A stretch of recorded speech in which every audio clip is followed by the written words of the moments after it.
बिस्मिल्लाहिर्रहमानिर्रहीम। अस्सलाम वालेकुम डियर स्टूडेंट्स। 10th क्लास की केमिस्ट्री की बुक हमने स्टार्ट की हुई थी और चैप्टर 18 में आज हम कंस्ट्रक्टिव रिस्पॉन्स क्वेश्चंस का सॉल्यूशन आपके साथ शेयर करेंगे।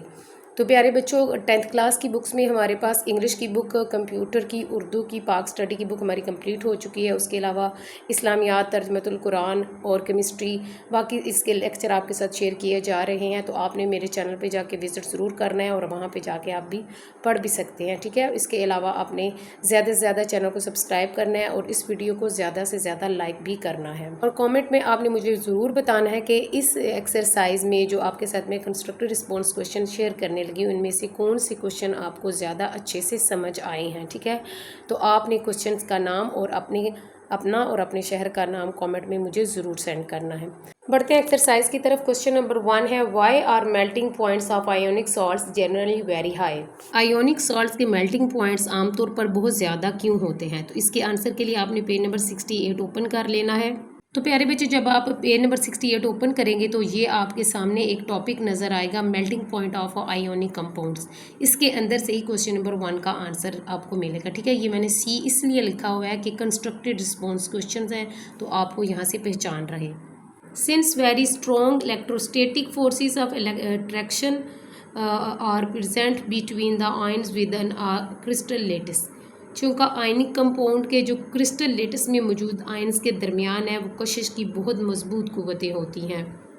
A significant amount of energy is needed to break these forces, तो इन ताकतवर कुव्वतों को तोड़ने के लिए बहुत ज़्यादा एनर्जी दरकार होती है।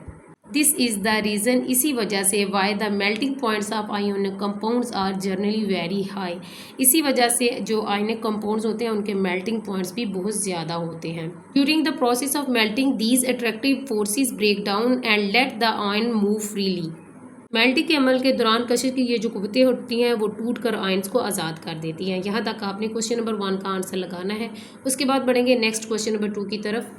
Y ionic salts exist in solid state, ionic salt ठोस हालत में क्यों पाए जाते हैं। तो प्यारे बच्चों, इसका आंसर भी आपको पेज नंबर 68 पर ही मिलेगा। तो प्यारे बच्चों, ये जो क्वेश्चन नंबर 2 है, ये इसमें कुछ हमने क्वेश्चन 5 है, शॉर्ट क्वेश्चन नंबर 5 है, वो भी हमने इसमें थोड़ा सा पढ़ा हुआ है। तो आपने जहाँ से मैंने निशान लगाया है वहाँ तक आपने क्वेश्चन नंबर 2 को ऐड कर लेना। और ये बहुत ही आसान है क्योंकि हम ये पीछे पढ़ भी चुके हैं शॉर्ट क्वेश्चन में, ठीक है। आपने यहाँ से स्टार्ट करना है। दीज ओपोसाइटली चार्ज आयन्स, जो मुखालिफ आयन चार्ज होते हैं, then arrange themselves in a regular, इनको इस तरह अरेंज किया जाता है। रिपीटिंग पैटर्न इनका होता है to give a 3 dimensional network structure called a crystal lattice, क्योंकि इनका जो स्ट्रक्चर होता है वो 3 डायमेंशनल नेटवर्क होता है, इसलिए इसको क्रिस्टल लेटिस कहते हैं। The properties shown by the ionic compounds are due to the presence of this order structure. Ionic compound जो प्रॉपर्टीज रखते हैं ये इस बाकायदा स्ट्रक्चर की ही वजह से है। Under ordinary condition of temperature and pressure ionic compound exist as crystalline solid, pressure और टेम्परेचर के आम हालात में ये आयोनिक कंपाउंड क्रिस्टलाइन ठोस के तौर पर अपना वजूद बरकरार रखते हैं। ठीक यहाँ तक आपने क्वेश्चन नंबर 2 का आंसर नोट कर लेना है। उसके बाद बढ़ेंगे एक्सरसाइज में क्वेश्चन नंबर 3 की तरफ। तो प्यारे बच्चों, क्वेश्चन नंबर 3 जो है उसका एग्जैक्ट आंसर आपको बुक पे नहीं मिलेगा, इसलिए मैंने वेरी शॉर्ट फॉर्म में आपके लिए लिखा है, तो आप इसको नोट डाउन कर लें। क्वेश्चन नंबर 3 है, how will you prepare calcium sulphate in laboratory, आप लेबॉर्ट्री में कैल्शियम सल्फेट को कैसे तैयार करेंगे। तो इसका आंसर नोट कर लें। इन द लेबॉर्ट्री में calcium sulphate is prepared by reacting calcium carbonate with dilute sulphuric acid. Laboratory में कैल्शियम सल्फेट कैल्शियम कार्बोनेट को डाइल्यूट सल्फ्यूरिक एसिड के साथ रिएक्ट करके बनाया जाता है। फर्स्ट पे हम क्या करेंगे, take some calcium carbonate in a beaker and add dilute sulphuric acid to it slowly, कि सबसे पहले आपने एक बेकर में कैल्शियम कार्बोनेट लेना है और इसमें आहिस्ता आहिस्ता डाइल्यूट यानी सल्फ्यूरिक एसिड शामिल करना है। Carbon dioxide gas is release during the reaction के दौरान जो कार्बन डाइऑक्साइड गैस है वो खारिज होती है। देन फिल्टर द सोल्यूशन, फिर सोल्यूशन को फिल्टर कर लेना है and evaporate the water to get solid calcium sulphate. तो फिर क्या करना है, सोल्यूशन को फिल्टर करके पानी को बहरात बनाकर उड़ा देना, ठीक है। जब पानी को गर्म करेंगे तो पानी बहरात बनकर उड़ जाएगा, तो फिर आपके पास एक ठोस कैल्शियम सल्फेट हासिल हो जाएगा, ठीक है। आपको मैं दोबारा समझा देती हूँ, नीचे इक्वेशन भी आपको नज़र आ रही है, मैं आपको उसको भी अंडरस्टैंड कर देती हूँ। CaCO3 यानी calcium carbonate plus H2SO4, H2SO4 होता है सल्फ्यूरिक एसिड, ठीक है, चेंज इनटू CaSO4 यानी कैल्शियम सल्फेट, ठीक है, ये उसका फार्मूला है CaSO4 कैल्शियम का सल्फेट प्लस CO2 होता है कार्बन डाइऑक्साइड गैस का, ठीक है, उसके बाद प्लस H2O, और H2 आपको पता है कि ये पानी का फार्मूला है। डियर स्टूडेंट्स, आपको बता दूं कि कैल्शियम कार्बोनेट एक चाक जैसी होती है और सल्फ्यूरिक एसिड एक तेजाब होता है। जब हम इन दोनों को आपस में मिलाते हैं तो एक नई चीज़ बनती है जिसे कैल्शियम सल्फेट कहते हैं, ठीक है।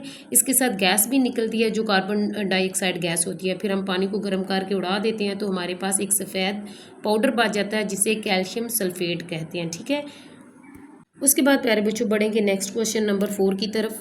Compare the melting point of NaCl यानी सोडियम क्लोराइड एंड MgCl2 यानी मैग्नीशियम। आपने मैग्नीशियम और सोडियम क्लोराइड का मुआवजा करना है, ठीक है, क्वेश्चन नंबर 4 में ये पूछा जा रहा है। तो इसका आंसर है MgCl2 has a higher melting point than NaCl because Mg2+ has greater charge. NaCl यानी सोडियम के मुकाबले में जो मैग्नीशियम होता है उसका मेल्टिंग पॉइंट बहुत ज़्यादा होता है, क्योंकि मैग्नीशियम का जो आयनिक बॉन्ड है वो उसका चार्ज ज़्यादा होता है और वो ज़्यादा मजबूत है, इसलिए सोडियम क्लोराइड के मुकाबले में मैग्नीशियम का मेल्टिंग पॉइंट ज़्यादा होता है, ठीक है। इसका आंसर आपने ये नोट करना है। प्यारे बच्चों, आपको बता दो कि जो मैग्नीशियम होती है ना उसमें चार्ज ज़्यादा होते हैं, इसलिए इसका जोड़ भी बहुत स्ट्रॉन्ग है, इसलिए मैग्नीशियम को पिघलने के लिए ज़्यादा गर्मी की ज़रूरत होती है, यानी इसका जो मेल्टिंग पॉइंट है वो सोडियम क्लोराइड से ज़्यादा है, ठीक है। जैसे रस्सी जितनी मजबूत होगी उसे इतनी मुश्किल से ही वो रस्सी टूटेगी, तो मैग्नीशियम का भी जो वो मेल्टिंग पॉइंट है वो सोडियम क्लोराइड से ज़्यादा मजबूत है, ठीक। सो डियर स्टूडेंट्स, एक्सरसाइज का लास्ट क्वेश्चन आपके साथ उसका आंसर शेयर करने लगी हूँ। क्वेश्चन नंबर 5 है, how would you prepare pure crystals of copper sulphate in the laboratory.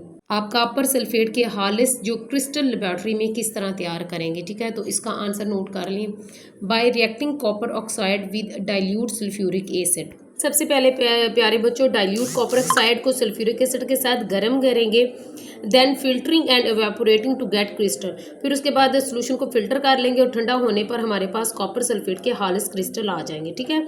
उसके बाद एक रिएक्शन है उसको भी आपने इसके आंसर में ऐड करना है, CuO यानी copper oxide plus sulphuric acid change into copper sulphate plus water, ठीक है। ये आपने रिएक्शन भी इसके आंसर में ऐड कर लेनी है, उसके साथ आपने आंसर को कंप्लीट कर लेना है।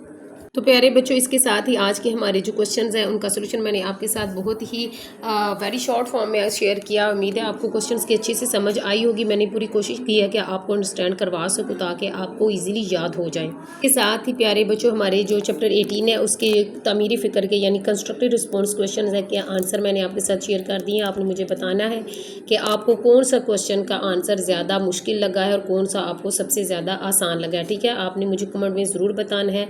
मिलते हैं नेक्स्ट वीडियो में। अपना बहुत ज़्यादा ख्याल रखिएगा। अल्लाह हाफिज़।